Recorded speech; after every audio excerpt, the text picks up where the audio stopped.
Hello, everyone. Welcome back. I am Christine Dixon of The Ordinary Sacred, and we are here in Quito, Ecuador. You can see our cute monkey friend up here. And I'm really excited to go over chapter 14 today of Outshining Trauma by Ralph De La Rosa, because this is essentially a complete description of the deeper healing process in IFS.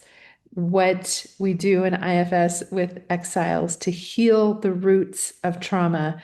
It's such an incredibly powerful, profound process. So I'm excited to present that to you. And before that, however, I wanted to do just a little bit of housekeeping because I I feel like what my calling is to show up authentically. And a lot of what I do is not to try to tell you all the answers or I know that yourself is the healer inside of you, but to be an example of what it looks like to be a person who is attentive and relating inside to their parts. Okay. So one of the reasons I haven't made a video uh, for a week or so is just because we've been traveling, right? We traveled in our van from California to Texas, and we saw 18 family members in a week, and then had a 12-hour travel day to Ecuador.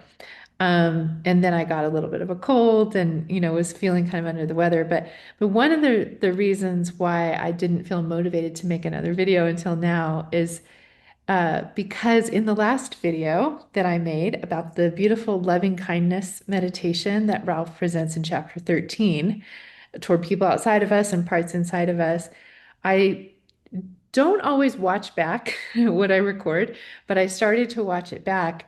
And there were parts of me that were so distressed at the fact that I continually use the pronouns he, him, when since Ralph's passing, I discovered that they preferred they, them pronouns.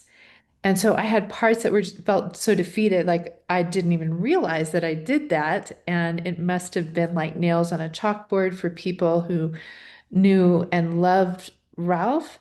And so, and then there's a part that feels paranoid now about it. It kind of feels like I have to be on very high alert to say the right pronouns and to not offend anyone.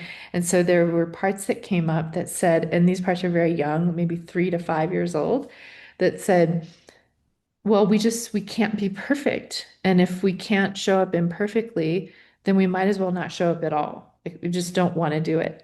And it wasn't like anyone, uh, some of my other parts made up stories in my head that people were going to be upset and in my comments and offended and all of these things. And I have parts that are so sensitive to criticism and to doing the wrong thing and being bad and deserving hell, right? All of those kinds of things that they've been unburdened from, but they still, have a little bit of protection around. And so there were just all of these parts making stories and other parts wanting to give up. And I just wanted to be transparent with you all about that. First of all, to apologize for not using Ralph's preferred pronouns and just kind of being an autopilot. It's not an excuse, but because I didn't know Ralph's preferred pronouns before reading the book. I was felt like I was really interacting with Ralph in this and had the conception of Ralph as he, him. This is very difficult sometimes to transition, but my intentions are good. And then the part of me is saying, don't say this, but it's okay. Uh, I'm telling this part that it'll be okay. um, that and the part is okay with it. But so I have connected with Ralph since their passing. And so I did connect with Ralph about this, and the response was something like, it was just the sense of, oh, I could care less about pronouns now, Christine. Um, and just this really beautiful understanding that as souls, as spirits, we don't really have gender. Um, and so the gender binary and all of the issues that come with that is just non-existent. That our gender is, and our physical bodies and everything is part of being bodies on this planet, right? But that our spirit or soul does not have a gender. And so, well, just one more thing I'll say about this, and I promise I'm going to get into the chapter. But I thought about it as well as, several years ago, I strongly considered changing my pronouns to she, they, because while I do identify as female, um, I don't adhere to a lot of the cultural expectation around it, right? I wear little to no makeup. I don't do my hair. I'm not into fashion or shopping. I don't espouse to the ideas of traditional, female roles that they have to cook and clean and take care of the kids, or traditional male roles, right, around that. So, just a side note, I support individuals doing what gives them life. There's nothing wrong with a woman being into makeup and hair and shopping and cooking and cleaning or any of that if that's what she authentically wants to do, right? So, but because I kind of reject those automatic expectations around gender, that was one reason. And the second reason is I think, like Ralph, I have parts who are male and female and non-binary parts. So it makes sense to say they, and it really makes sense, Brian pointed out, for everyone to use the word they because we are all multiples. And so it really is like they, when we're talking about anyone else. So they just in many ways make sense to me for everyone. Um, anyway, that's a side note. And I do apologize if that was offensive. There was a part that said if I knew and loved Ralph, it would feel like, nails on a chalkboard and I wouldn't listen, I would turn it off. So, hopefully I get it right, but I've assured my parts that I don't have to show up perfectly. Myself knows fully that I'm unconditionally loved, that there's nothing to fear, and I cannot get it wrong. And that's the same for every person. Okay. So hopefully you appreciate that. Just wanted to model, that I'm in constant inner interrelating with my parts. Okay. So I want to show you chapter 14 here. So some of you might take offense to this, but you can see how interactive I am with my books and how much my parts and myself were just interacting with Ralph. That's why it feels like such an intimate bonding experience, when I'm reading a book from someone who's putting their heart on the page and my parts are resonating and saying, oh, yes, yes. So I really appreciated this chapter. Okay, so the name of chapter 14 is The Full Adventure, the Threefold Healing of IFS, which I think is a play on, the Eightfold Path of Buddhism. But what I love that Ralph says is this is the threefold path, okay? You can imagine it on the top of the screen, these words, right? Suffering leads to healing, which leads to awakening. Okay, and you can write that down if you want. I'm going to unpack it a little bit for you, but suffering, arrow, healing, arrow, awakening. Now, some people can think with that like there's this malevolent deity, divine, overseer who gets pleasure at us having suffering, right? Because that's the mechanism for our healing. But it's not that at all. What Ralph's trying to say and what I've experienced, I'm gonna put my glasses up so I don't have a glare, um, is that suffering is the mechanism that is such a valuable, beautiful messenger that says something is out of alignment here. Something needs help, something is wrong. I say this all the time, but one of I have a little, someone made a visual of this actually that you can get, a little download thing on my Instagram account. But it's an image of there being, like when you see that there's an explosion, right? So essentially, when there's suffering, when there's evidence of suffering, you can look underneath and look for the TNT, which is an explosive, right underneath. And TNT stands for unhealed trauma, unmet needs, or untrue thoughts. So whenever we feel suffering or pain of any kind, we can go, ooh, what's underneath and get curious, right? We have a little bit of self energy once we have curiosity. And we can say, is there some unhealed trauma beneath this? Or is there an unmet need here? Or is there a part that is having an untrue thought, which is essentially their burden from trauma or conditioning, right? And when we get curious about it, we can go to the root, and that leads to healing, right? So the suffering lets us know, look deeper, there's something that needs attention. And once we can give that attention, there can be healing. And Ralph's going to describe the healing process exactly in this chapter. So then there can be healing. And as there is healing of the parts, we have awakening.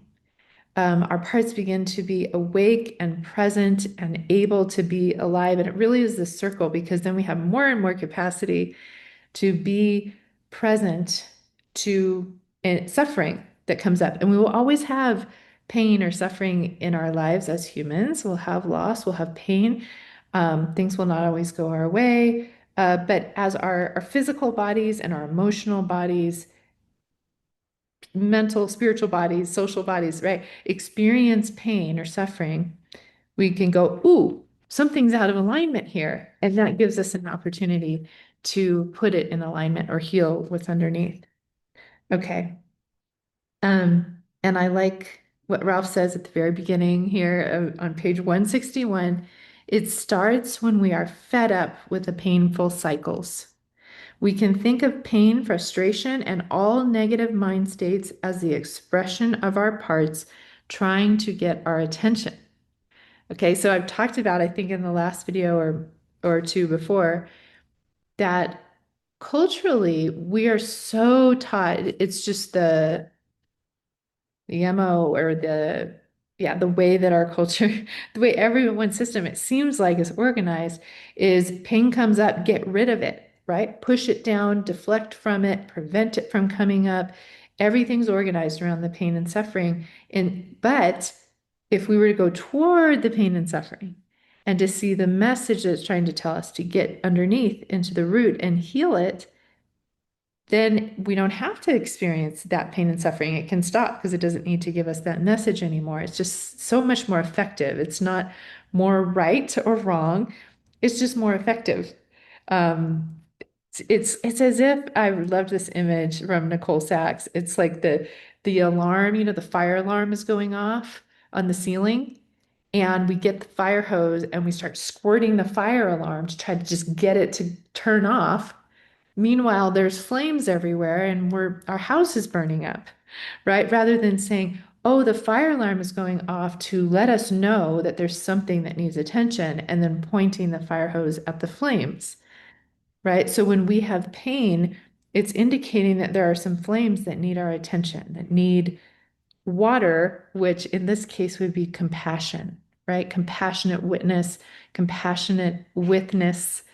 And so don't shoot the messenger. Okay. So Ralph says, day and night, our parts remain restless and unresolved until we truly figure out how to relate to them from self energy.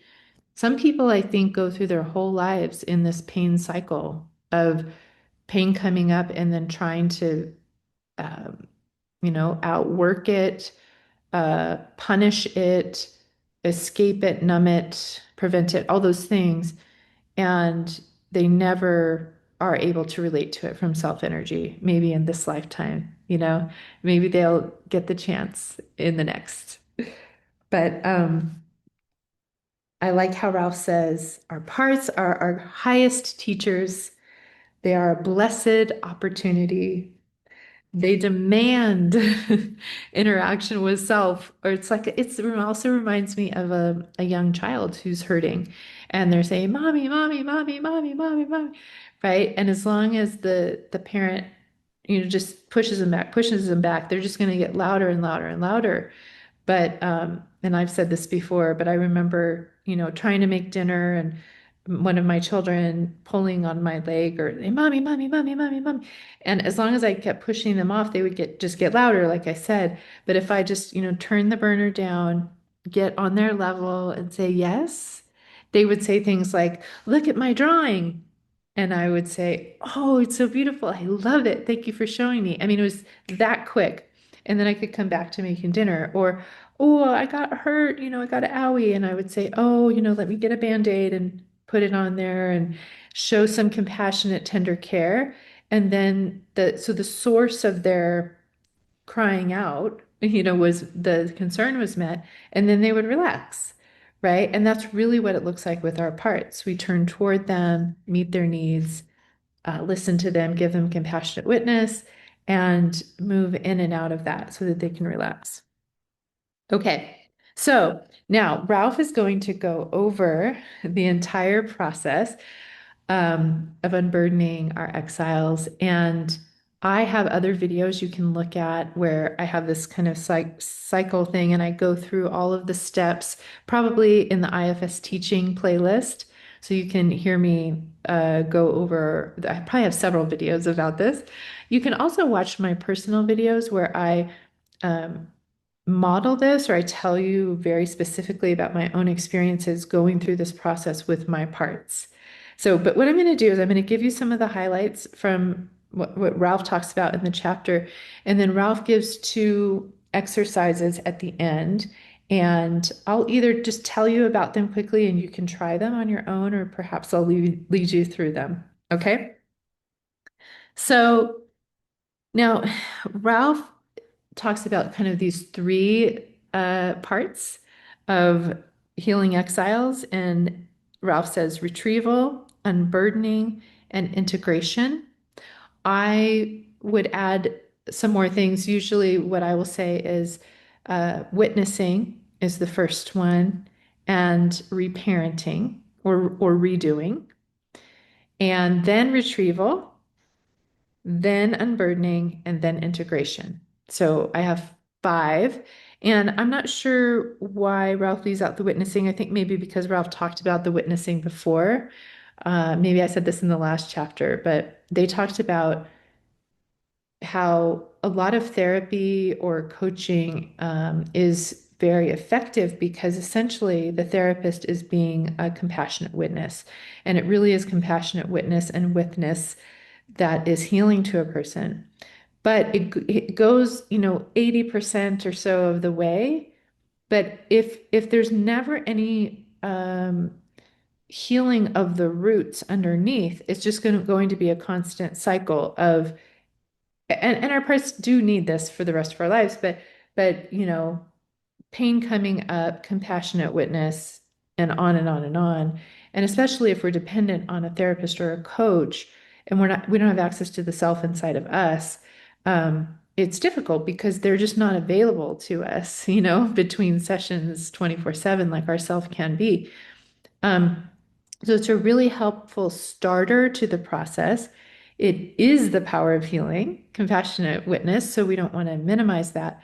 But these other steps of healing the deeper trauma and conditioning and maybe legacy burdens, cultural burdens, that's getting to the root so that the parts don't feel so much suffering and pain anymore, right? Okay. So this is where Ralph is reviewing the process and says that I'll just say how Ralph defines retrieval. Ralph says it's a practice of going into traumatic memories as the present time you, replete with self energy, and bringing resolution to the traumatic experience. Yes. And I would say that is a description of witnessing, reparenting, and retrieval, those three initial steps, right? So we're actually, and Ralph says this, and I love that Ralph says this because this is my experience. Ralph says we walk into the past memory as our current loving adult self, right? So we are bringing our current loving, tender, wise, confident, courageous, creative, connected self into this very difficult memory in the past. And so now there are two of us in this scene. And a lot of times people will revisit memories, painful memories from the past, but they're not resourced enough. They're either going there from the wounded part itself or a protective part that hates that part, or and their system becomes very overwhelmed and flooded. And so understandably, they have backlash because they're re-experiencing this pain in that past trauma moment, and then they're firefighters, their rescue heroes will jump to rescue, right? Let's use this substance. Let's escape in this way. Might be self-harm, suicidal ideology, rage, complete dissociation, right? I have got to protect you from this pain because that's what our systems are organized around.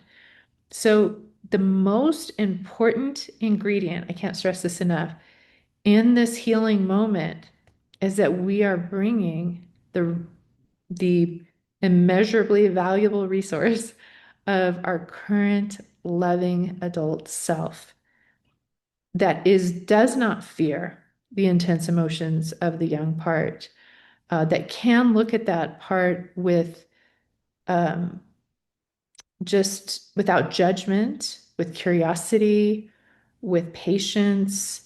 There's that part can't get it wrong, right? There's no expectation. It's just, I'm here and I'm here with you, and you're not alone in this anymore. And I'm going to be your strength. I'm going to help you do whatever you need to do, you needed to do back in that moment that you couldn't do. We're going to redo this moment, but now you have me. You have this strong, loving presence, right? So this is not going to work if there's a part of us going back there that is fearful, or that just isn't self energy, that is fearful, that is judgmental, that is even has an agenda or an urgency of caretaking about it, right? It doesn't have that non-agendaed patience, or objectivity, or a part that's trying to distract you or numb you or whatever. And those parts in this process, when you actually do it, that can happen. There can be all kinds of parts at any part of the process that come in. And so it's really about being present and attentive to constantly asking, how do I feel toward this part? Because that will tell you, ooh, now I'm blended with a part who's kind of afraid of the intensity of this one. And maybe I need to turn my attention toward that one and meet their concerns, or just ask if they're willing to give space, right? So we become a parts detector in that moment, because the safest way, the most effective way is if and when self is relating to that part. And self can relate to all the other parts who come in as well. All right. And then Ralph describes unburdening and integration as where you release the fully processed trauma from the body, which then frees up vitality for parts to reclaim and integrate positive qualities. Yes, this is a great description of the process. So, in a nutshell, we are taking our adult living self back into a moment of trauma. So, there's two of us, our current self and our past part, right? Stuck in that moment. And we are giving courageous, fearless, compassionate curiosity witness to the experience of this part. What do you want me to know about your experience? Let me see it. Let me feel it. I will not be overwhelmed by it. You can tell me, you can show me everything you want me to know that no one has really gotten or understood about your experience, so that I can get it. That's the witnessing stage. And that can take anywhere from minutes to years. You just keep asking, is there anything else you want me to know or see or understand? And wait and see if the part shows you. Now, they might show you in your body, they might show you a feeling, right? In your body, they might show you an emotion that rises up in you, and you really get, oh my gosh, you're terrified. Wow, I get it. I get how scared you are, right? You're only three. This is so hard for you, right? And then there's when you really get the suffering of the part, like you can tell I'm getting a little teary-eyed even thinking about it because I'm thinking about a specific part of mine. And you feel compassion. You just feel such love and tenderness toward that part. So sometimes tears are actually from self because it's just compassion coming up. Other times it can be another part that's overwhelmed, and so you can decipher that. But um, so we're really getting the experience of that part. They might want to show us memories. Might want us to get exactly what happened or what they heard someone say to them or do to them and how it felt. They might show you symbolically, right? Like I've had clients where the part will show them something and they're like, I'm pretty sure this never happened, right? Like they were thrown out of a window or, just it's like a bloody, violent scene or something. And I'll say, I get that. Like maybe it didn't happen in real life, quote unquote. But this part wants you to see that or understand that for a reason. Sometimes it's symbolic of this is how gory or terrifying or harmful it felt to this part. And so it's really important to take it seriously, whatever they show you, to really get it, right? So that's the witnessing. And then the reparenting stage or redoing is when we are giving them what they needed back then that they didn't have. And again, sometimes that's just a compassionate witness, someone who sees them and is with them so they're not alone. Other times they really want us to do something with them or for them, maybe to stand up to a perpetrator, to say something that they couldn't say. And so sometimes they want to do it, and we can stand there in strength with them, supporting them, or sometimes they want us to do it. And we're always in this experience very open to whatever the part wants us to do, right? So we're constantly asking, what do you prefer? And receiving an answer rather than making one up. So it's, of course, very important that our thinking parts give us enough space, right? They don't feel like they have to get an answer. Sometimes a young part won't give an answer for a while, and the self will feel patient around that. It's okay. We don't have to do anything without the parts consent, right? That's a big thing in IFS. There's always consent of parts. Okay. So then, once we have redone the scene and the part feels good, sometimes they will spontaneously want to be removed from the scene. Sometimes we'll ask them, how do you feel about this is the retrieval step of coming out of this scene? Because it really is like that part has been stuck there, living there your entire life.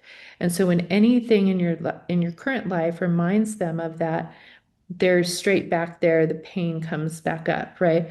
So it's really important to let them know that they have the choice to come out of that they don't have to live there anymore, right?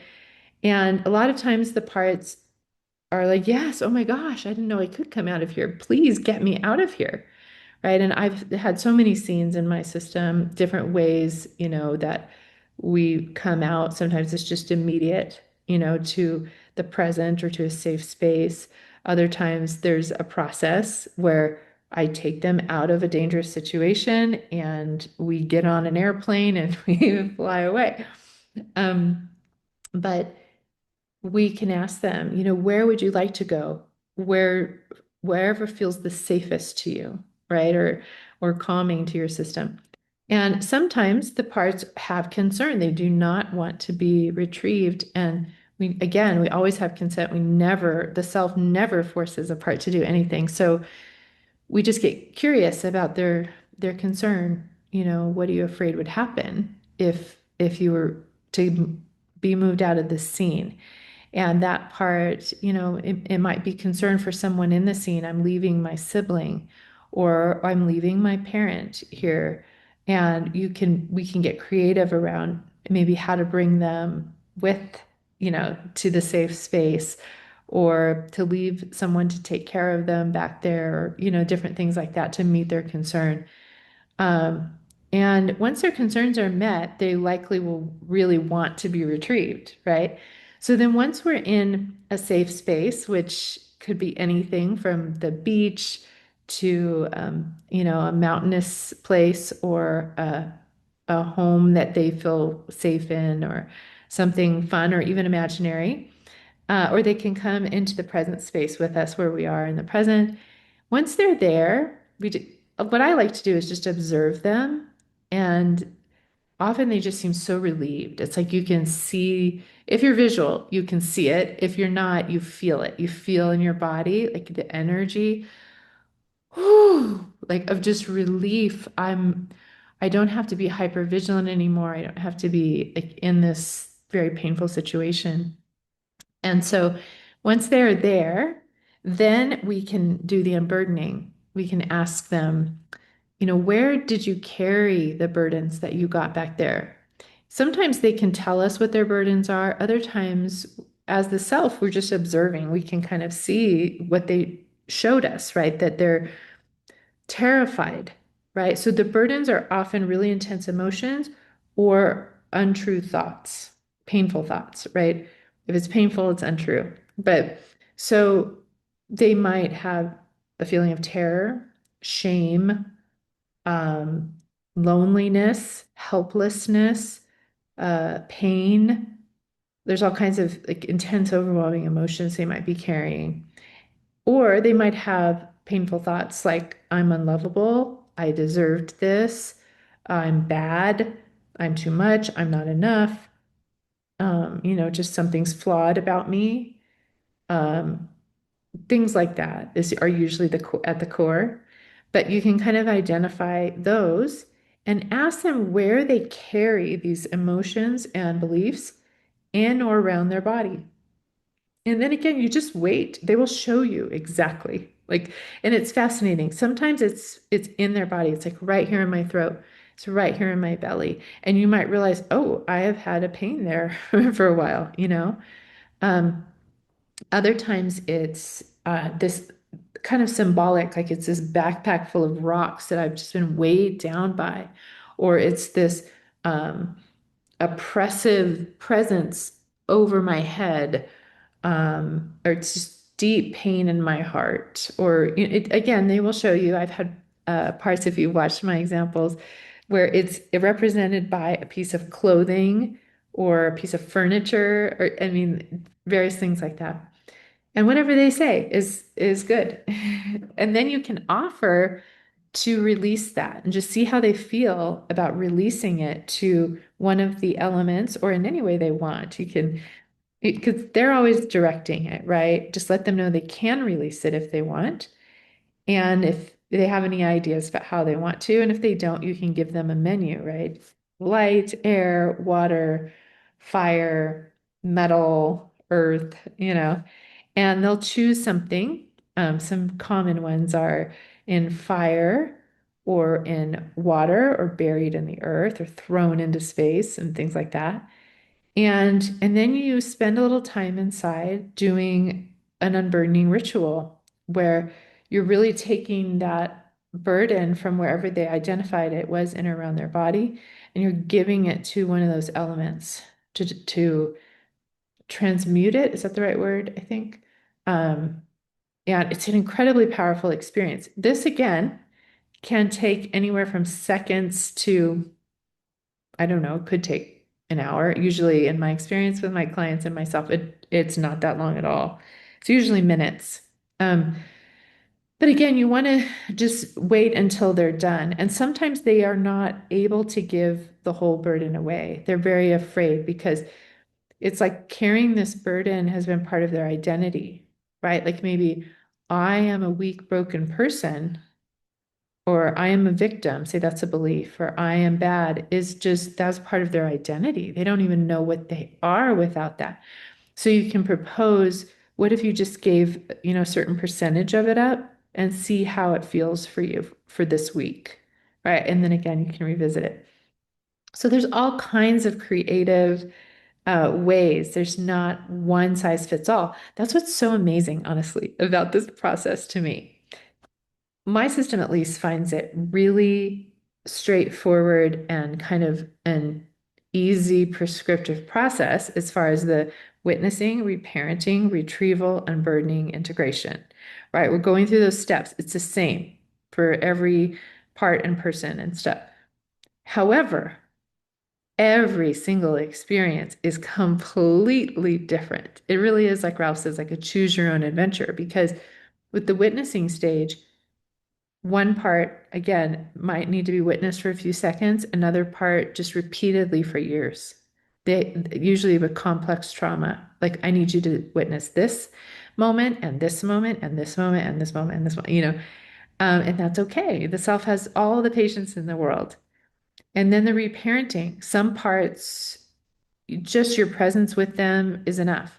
Other parts want you to do an elaborate thing back there. So that could be a very different thing. Parts might be coming in during this process, right, that are kind of afraid or leery or taking you out in dissociation or numbness, sleepiness or something. And so you're identifying those parts and asking them their concerns. And so that the actual path is very unique every time. Um, but and then when you do the retrieval, different parts will have different concerns that need to be met. They want to go to different places. The unburdenings can look very unique every time. It's just such an incredibly beautiful process. When I would facilitate people one-on-one with this, it felt like such an honor to me, such a gift that I got to kind of just be a witness to this powerful experience that people were having inside with their self and their parts. Okay, and then finally the integration process, which a lot of people don't talk about too much, but I love how Ralph describes that once these burdens are released, it takes a lot of energy to maintain well, as I say, hypervigilance. That's actually usually the protective parts is their energy is going towards some kind of hypervigilance or tasks that they're doing to protect you. That takes a lot of energy as well, which they can release. But the exiles, it takes a lot of energy to hold really intense emotion. It takes a lot of energy to hold really painful thoughts. And so once they're truly able to release that, it opens up this space inside, this energy. The feeling is like almost everybody describes a lightness to their physical being, and their nervous system becomes more regulated. There's more harmony in their system. There's more clarity. There's more access to self energy. So when we ask a part, what now that you have this freed up energy and space, what do you want to fill it with? Like what do you want to do? What qualities do you want to invite in? Right? So we've released things. Now there's space to receive things. And I love this step as well because if you listen to some of my examples, I can't remember what the playlist is called. It's something like IFS work on myself or something like that. But my parts are usually like very effusive in this stage. It's funny because I'm writing it down and it's like they're telling me I want to run and skip and learn how to sew and dance and cook. And I don't know, they just have all these things that they really want to do now, that they have energy and excitement and fascination around. So it can be really specific, or sometimes it's just, I really want to invite in the quality of presence and calm. A lot of times the qualities are self qualities, right? They have self energy themselves when they're not burdened. They want to play more. They want to have more perspective, have a wider perspective. They want to contribute creativity in a certain way to the system. There's again, you're just open. It's as if there's a person in front of you and they are answering you and telling you, and you had no idea what they were going to say beforehand. Right. So they just tell you, and it's so delightful to my system to say, like, okay, and and what else? And there's just such a joy in the system around it. So it's a beautiful process. Now, I have gone on and on now because, as you can tell, I genuinely feel so passionately about the effectiveness of this process. And so I wanted to describe it as much as possible. Um, and I'm going to continue to go over some of the things that Ralph says in this chapter and some of my responses. Okay. I like how Ralph is basically explaining why do we need retrieval, right? Why do we need to go into the past and get these parts? Which let me say as a quick side note, because a lot of people will say, I just want to live in the present. I don't want the past to affect me anymore. I don't want to have anything to do with the past. I don't want to go into the past. I want to live in the present. But the truth is that those parts that are stuck in the past affect us in the present. So it's not that we're trying to go out of the present into the past. We are bringing our present self, the presence of our present self, into the past to heal it, and then it affects us in the present. So it's still anchored in the present. I hope that makes sense. It's not like we're just going into the past to relive it and hash things up, uh, again. We are bringing our present self into the past and doing it very clearly in the present and bringing the past part into the present in retrieval. Okay, so Ralph says, why do we need retrieval? They say our parts are still living in the past, running on outdated maps. The software of our conditioning was installed in youth, but our biological hardware has outgrown it. We've been running Windows 7 on a brand new laptop. Retrieval is the first step in installing a new operating system. So I love this metaphor here because it really is like that programming worked for us in the past. That's why we had it, or maybe we were conditioned with it, right? For our survival socially in our family. And it really is like this outdated operating system that no longer serves us or works now. And retrieval is really about updating the system so that we can work with what's true now and be present in the moment. Okay. Um, and then I think this is where Ralph says that, it often satisfies a part's need for us to simply hold their struggles in the space of love and compassion just enough. And then they're ready for the next steps. Right. So the loving compassion is paramount. It is where the healing lies. Um, but there are these deeper steps that we can do to kind of, I'm getting this image of like unraveling all of these knotted cords or chains. We go deep. I don't know why I'm getting this image of going deep into the ocean or the water, and underneath all these ropes are just knotted, and we're going down there and we're unknotting them and we're freeing them so that we have more leeway, I don't know, with the rope, and we're freer now in the present moment. So that's why it's so worth it, even though it's can feel like work, can feel difficult. Of course, to ourselves, it doesn't feel that way. So if you do feel like it's work and it's really difficult, that might be a sign that you have a caretaking or an efforting part that's doing the work. And you can just turn toward them and say, you can rest. You don't have to do this. And, once they trust that the self can do it, the self does feel very effortless. Okay. Now, on page 163, this is the first time in the entire book that there's something that I would say my parts disagree with or have somewhat pushback energy toward in this book. And this will be very familiar to you if you're familiar with my videos. I have a video that's called Is uh, is it necessary to have IFS Institute Level 1 training in order to unburden exiles in your own system or another system?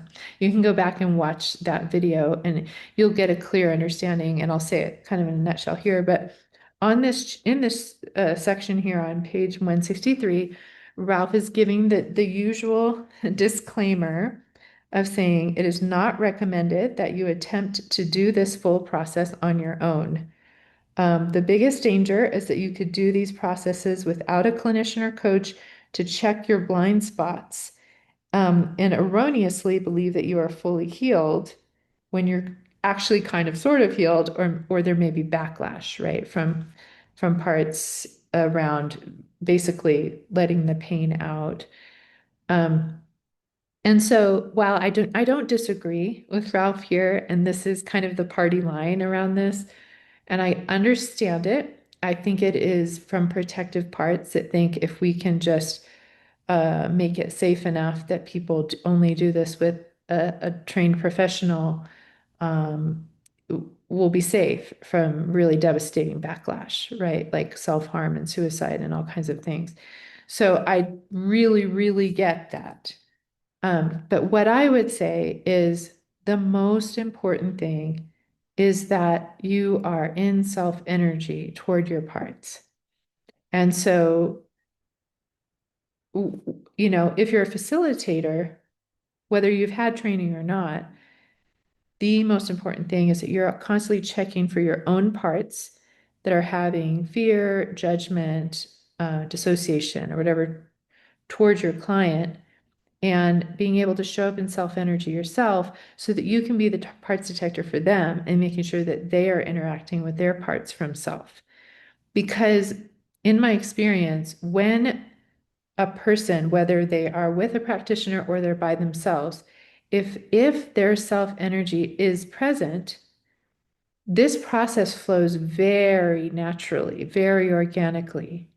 Kind of like Ralph said, when the parts need to simply be held in love and compassion is enough, then they're naturally ready for the next steps. They want to be reparented. They want to be retrieved. They want their burdens to be unburdened. And if they don't, if they have reservation, the self won't do it, right? So if we're blended with a part that has agenda that maybe isn't mindful of consent and the freedom of will of the part, it can go awry. That is very, very true.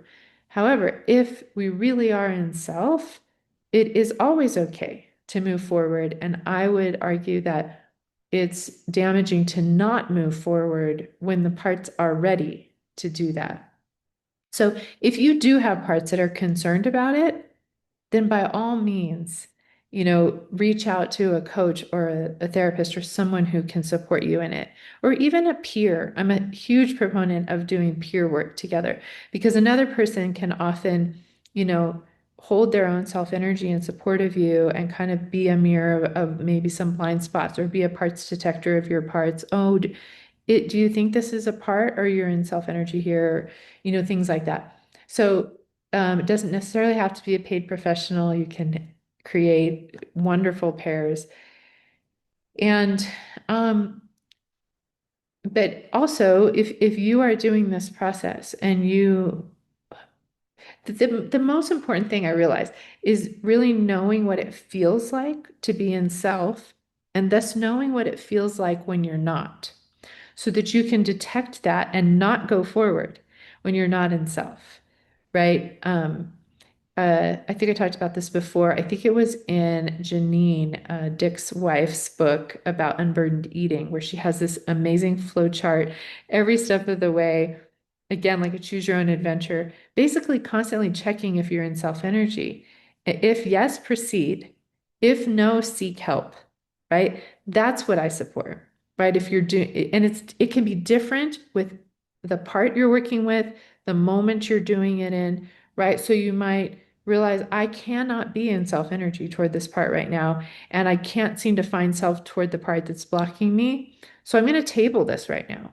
That is a self-led thing to do to say I'm not going to do it right now. It's okay. Can't be in self right now. Maybe I'm going to seek help from someone, or I'm just going to set an appointment to do it later when my nervous system is more relaxed or something like that. Okay, and also at the end, Ralph does have some little exercises that you might try. So I hope that's clear. If you have any questions about that, you're welcome to, or concerns, you're welcome to put them in the comments. Um, and Ralph gives a really wonderful example of going through this process again with himself. He does this in his own system. I'm sorry, they do this in their own system as well. That was one of the reasons why I felt so resonant and connected to Ralph, because Ralph was one of the first people that said, I was able to do this in my own system. And I really think it's because they had this big foundation in meditation and being still and making space to observe and be with and witness. And then that naturally led through this process of kind of cultivating space for self energy to be present. And then they could do parts work in that context of meditation. And so, if you are not able to do that, I don't recommend that you force yourself to do it. There's nothing wrong with you if you can't do it. There are lots of paths in, and sometimes one of them is to hire a coach or a therapist to support you and walk you through the process so that your system gets more trust in it. And then eventually you may be able to do it more on your own. Um, but I mean, that the whole beautiful message of IFS really is that we each have a capital S self that is the healing agent in our own system. So while there may be supports that help us connect to that on the inside, ultimately, that's always where we're going, is being able to have that resource and that support on the inside for ourselves and our parts, right? Okay. So on page 164, Ralph gives a personal example of going through this process. And so I encourage you to buy the book if you want to read that, because it's really beautiful.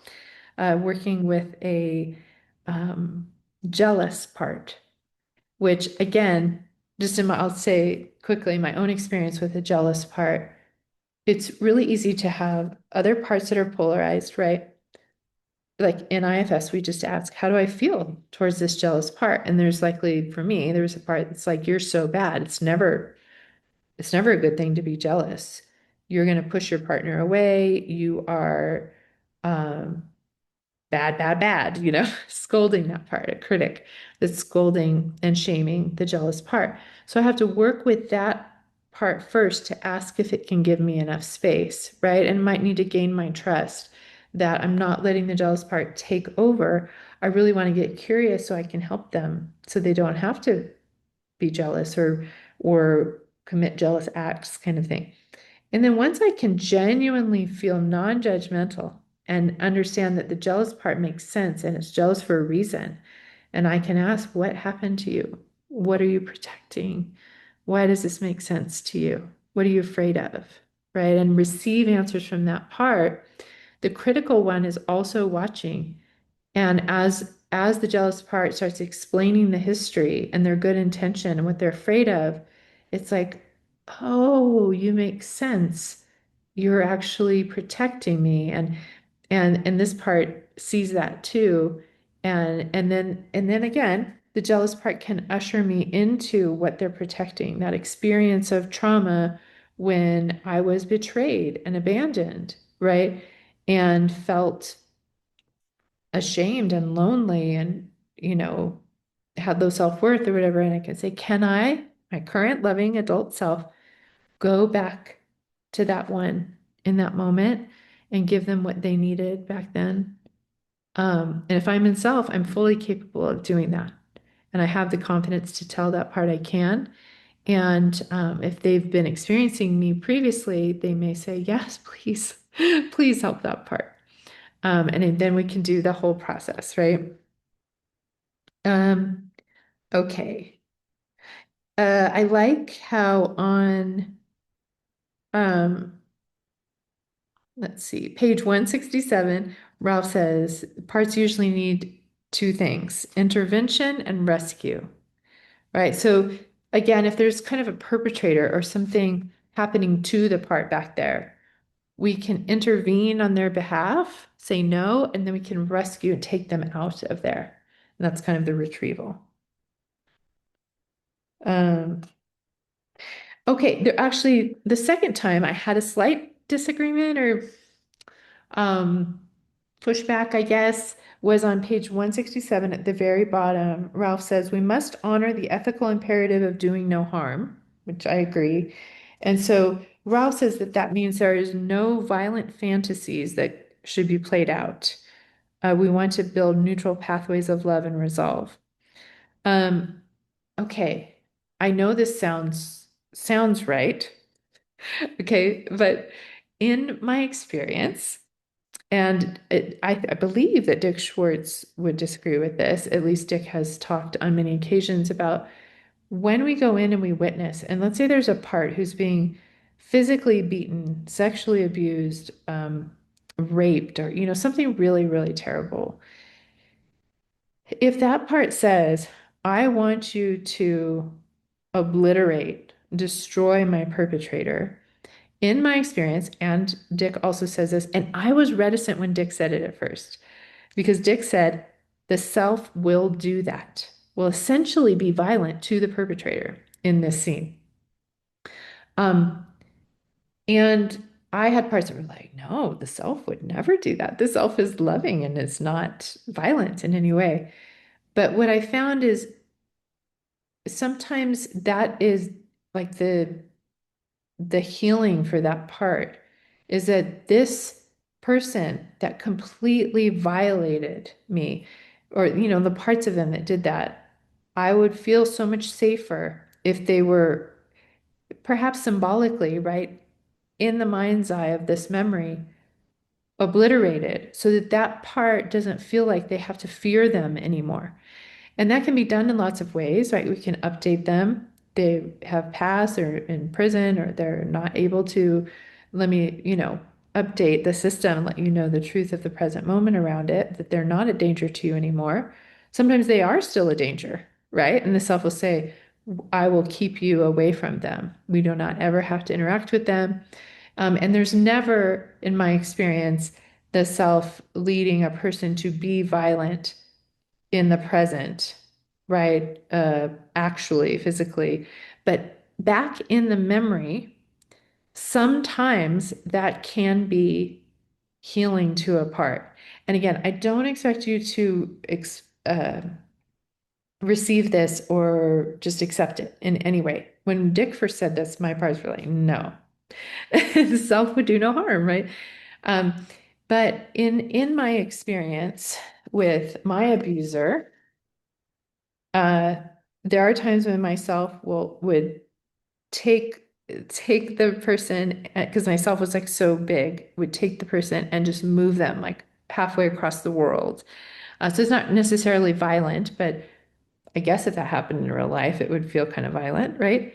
Or we'll just push them with like a tornado or a wind or hurricane, like push them back. And that was so important for my part stuck in that moment to know that they could not harm them anymore. Right. So it's kind of a slight difference of opinion. What I would tell you always is to test and approve things. If you are in self in those moments, you can see what your self will or won't do, right? But the self is not afraid of anything, even of um, being, I was gonna say being immoral, but like holding up some kind of moral expectation. The self is just going to do what um, is needed to heal the part and love the part. So again, if you have any question or you have parts that resist what I'm saying, that's completely fine, and you're welcome to put that in the comments as well. Um, okay, and then I also like this note on page 168 where Ralph says, as retrieved parts begin to add up, some folks find it liberating to begin building a parts commune of sorts inside, a place where all the healed parts go to live within the psyche. Yes, this is very true. You can go back and watch the video where I lead you through the exercise to actually create your inner sanctuary, and that can be the place where parts who are unburdened and retrieved can basically hang out together now in the present. It's just the most important aspect of it is that it is a safe space. I remember mine was in, I've said this before, I think, but in Yosemite, this beautiful, beautiful place in California. And my recollection of it was that there was a street on the side where cars would go, and my parts were very adamant that I needed to take that road out of it, that there was no danger of like being run over by cars, that they could roam wherever they wanted. So we changed the scene in ways to make it safer for them, right? If any of them felt unsafe for any reason. And so, just a side note here, because I have really fond memories when I was first getting to know all my parts and meeting with them. And I would do a little meditation where I would choose a place that I felt was fun for them. Like might be the beach or a park or sometimes it was a amusement park or something. And I would just invite all the parts to this space and then I would just sit back and observe them. And I would kind of bring the different parts to mind and then just let them come to me and show me what they were doing. And it was fascinating to me how the parts would interact with each other. Sometimes some of them would be throwing a football to each other, some would be climbing trees, some would be wanting to splash in the water. Um, it was just really fun to me to just sit back and observe what they were doing. And maybe there would be a part that was off by itself, seemed to be sulking or upset. And so then I would go check on that one and say, what's going on for you? How are you doing? Is there anything you want me to know? Is there anything you need? And it was just a really great way to bring them into kind of a fun experience. Oh, and check on them and see how, just observe how they're doing.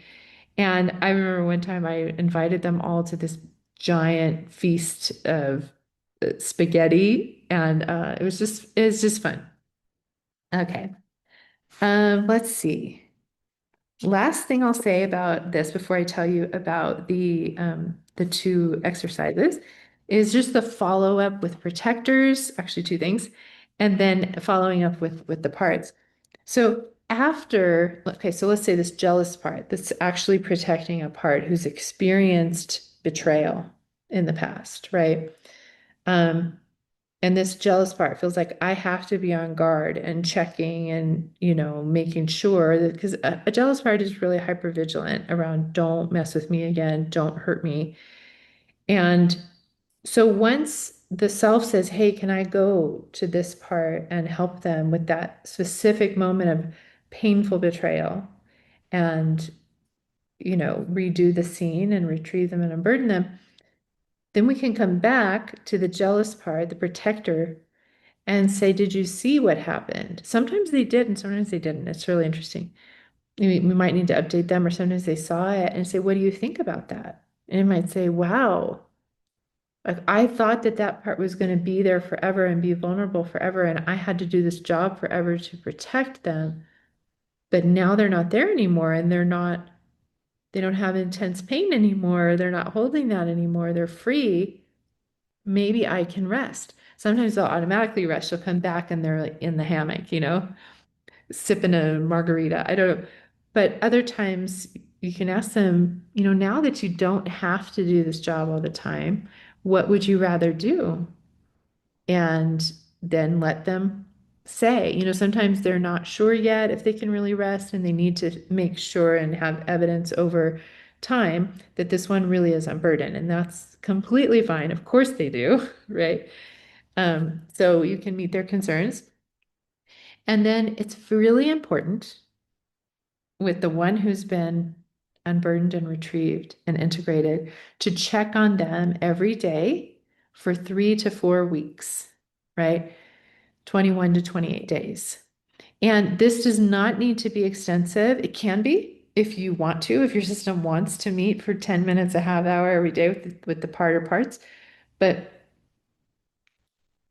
the little bit of something that you will do to connect with them is much better than the bigger amount that your system won't do, right? Because there might be parts that resist doing it for that long.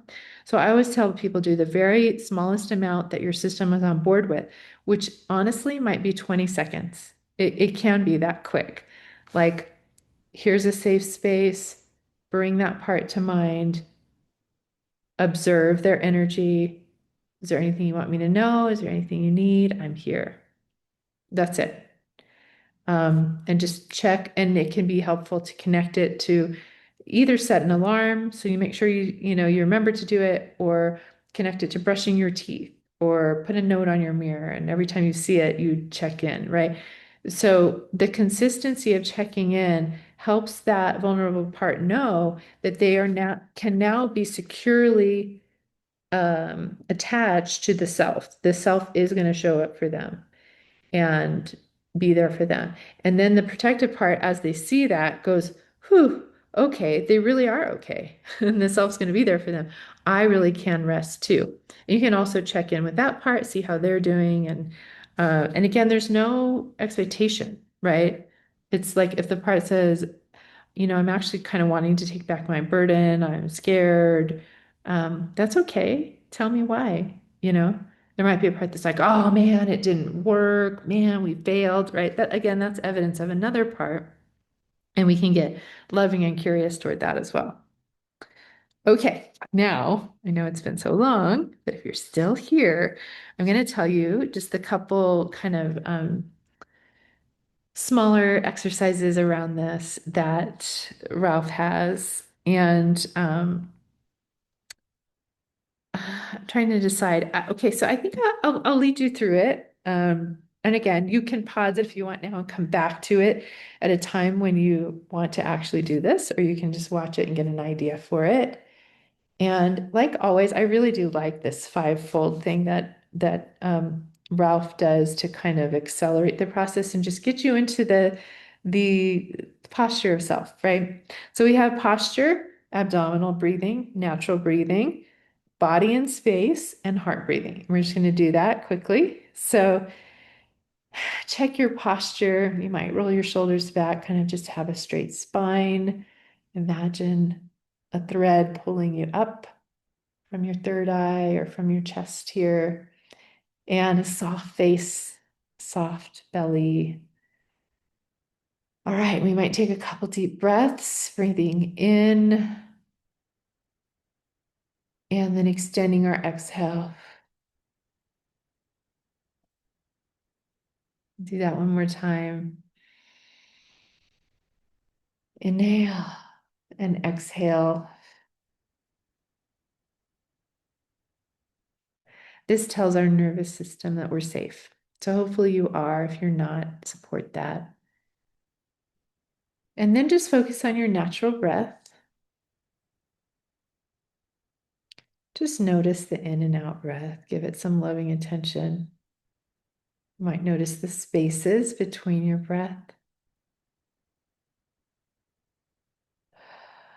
And as you focus on your breath, also be aware of where you are in space, the space of the room, and kind of how much space and where you're located in it. This is another way of updating your system. And then finally, as you keep focusing on your breath, just imagine that that breath is going in and out of your heart space.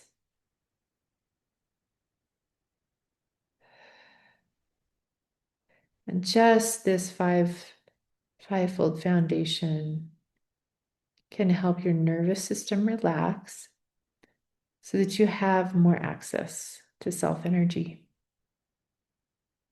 Okay, now I want to invite you, and it is really important that you deal with a part that you've been given permission by protectors to go to. And do not do this if you do not feel self energy, right? If you notice that there's a part who's afraid or worried about something or judgmental or dissociative, numbing, sleepy, those kinds of things. It's okay if you're blended with those parts. You just want to turn toward them and get to know their concerns. But if you are feeling in self energy, you might find a part that perhaps holds a burden of having a trauma memory. It doesn't need to be a big trauma, but has had an experience that was difficult, might hold a big emotion around it or beliefs, painful beliefs. And just see if you can locate that one. It might be somewhere in or around your body. You might see something, you might feel it in your body. Just be open to however that part wants to show themselves to you.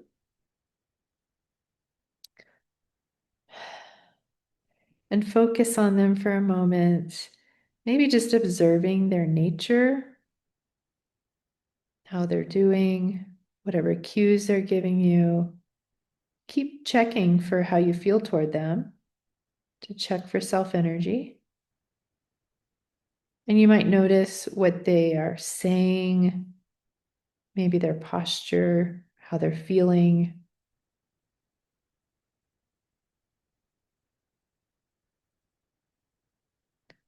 And if there are parts blended with you that, you know, feel judgmental, fearful, dissociative, you might ask them if they'll give you space and just see if there's a space that opens up that feels genuinely open, curious about this part. Okay, and then you might ask the part to turn around, if you are in self, to notice you. You can take your time, you don't need to rush anything. Just give the part time for this to sink in. And it doesn't matter if you see the part or not, you might just feel its energy, but again, just imagine that it's turning around and see if it notices you. Do they see you or feel you? This loving adult that's holding space for them. This one that's becoming the best parent they could hope for. And you might just see if they know how old you are. You can ask them, how old do you think I am?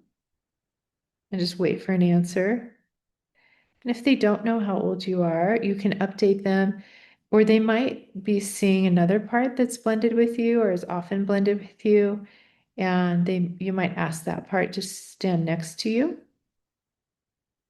Sometimes I'll ask, who do you see when you look at me? To see, sometimes they might see my mother or my first husband or another part, and I can just ask that energy to stand next to me and then ask again, what do you see now? And you might also update them about your life if that feels good. Show them friends or support system that you have, different things in your life that support you. You might show them your spiritual practice or hobbies, things that you do that bring you joy, uh, emotional intelligence that you have now that maybe you didn't have before. You might show them your home or people in your life, things you do for fun. And you can assure them that there's no need to expect the things that used to happen to you to keep happening. And if they do, it's true that you are better equipped now to handle it. And again, if they're concerned and they say, I don't see evidence of that, I don't think you can handle it, or maybe the present is still dangerous. Maybe you're still in a relationship or environment that's not safe. And you can let them know that you will be working with parts to help you pursue people and places and jobs, that are more aligned with your value, and that is your hope and goal. And if they don't trust you, it might be other parts that have blended with you most of the time. And you can let them know that you're going to do your best to work with those parts so that they'll give you more access. And then you might just ask them how they feel toward you. There's no right or wrong, and you can just listen, just receive whatever they say. And they may need you to make amends with them, to genuinely apologize for not being able to be there for them. That can go a long way. Um, or maybe you weren't able to really see them or give them attention before, but that you are working on making space for that. And you can ask them what they need most from you. Maybe they just want this attention, to be listened to be comforted, to go out in nature, to rest. I don't know, whatever it is, receive it from them. And if it feels good, you can end by giving them loving kindness, breathing in and breathing out to them. May you be happy. May you be healthy. May you be safe. May you be free. Just see if they can take that in. Okay, beautiful. I hope that went well for you. You're welcome to put in the comments how that went.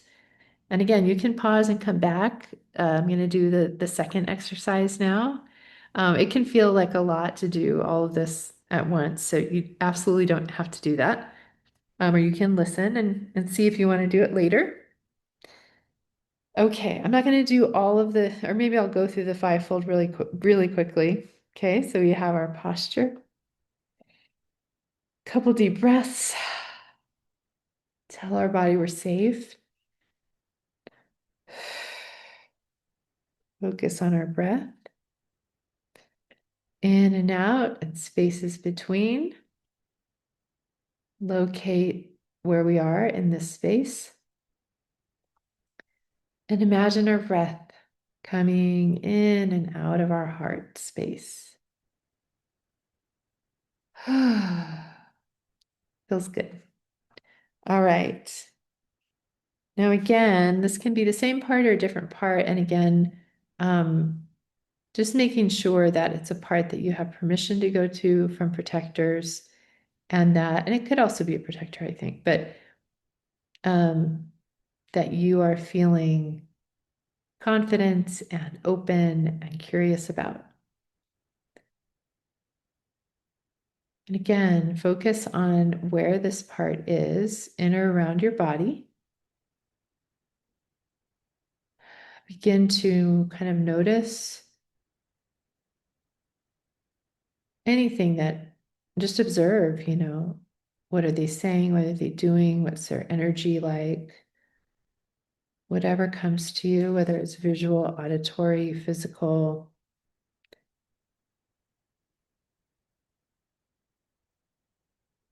And really notice how you feel toward this part. You might need to ask some parts if they'll give you space, or you might need to focus on them if they can't.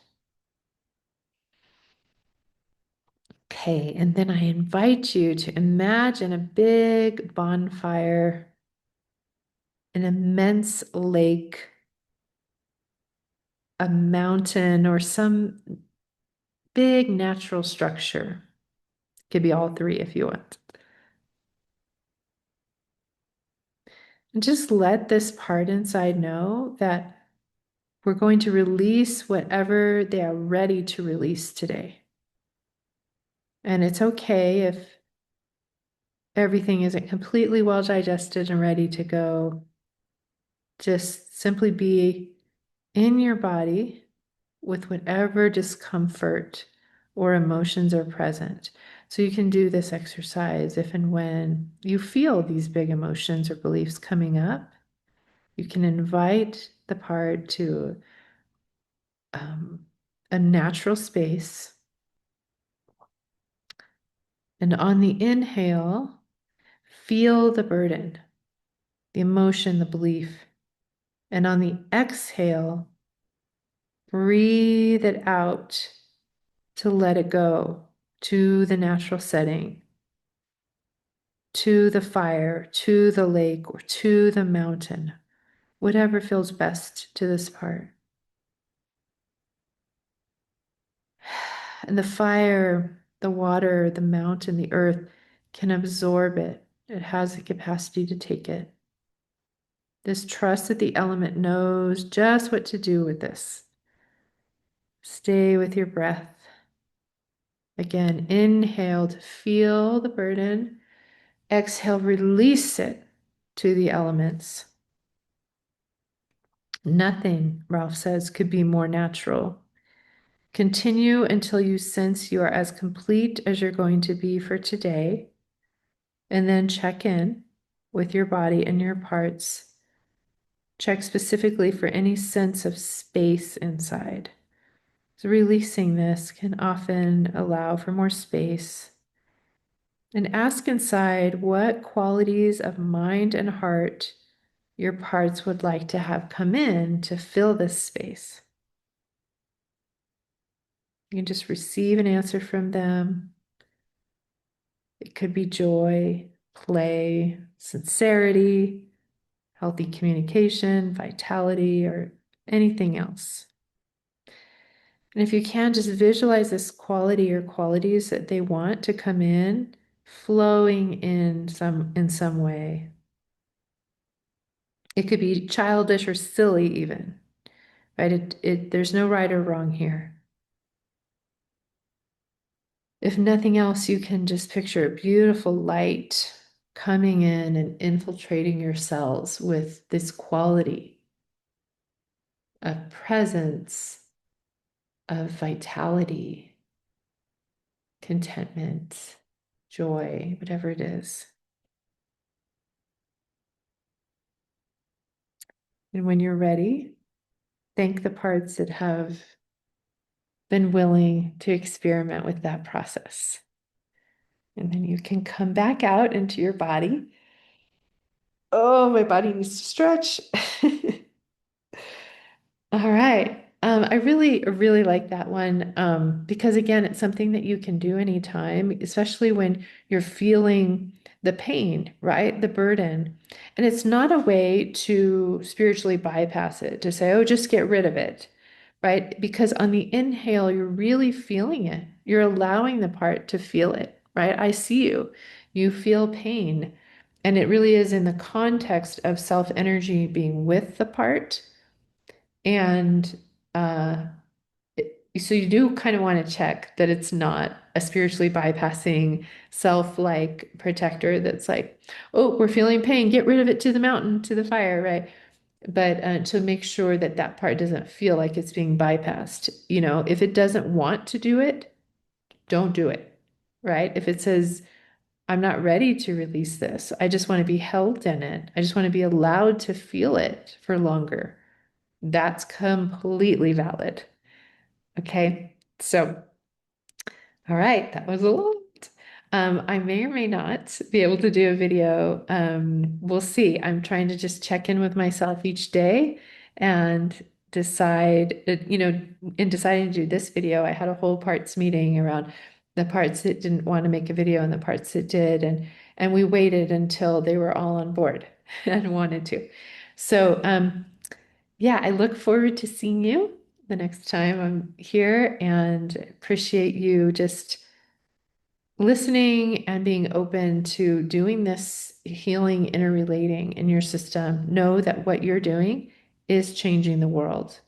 This is, in my opinion, the most powerful work you can do. So, okay, if you have listened this far, put an emoji in the comments of a monkey. And I'll know that you listened that far.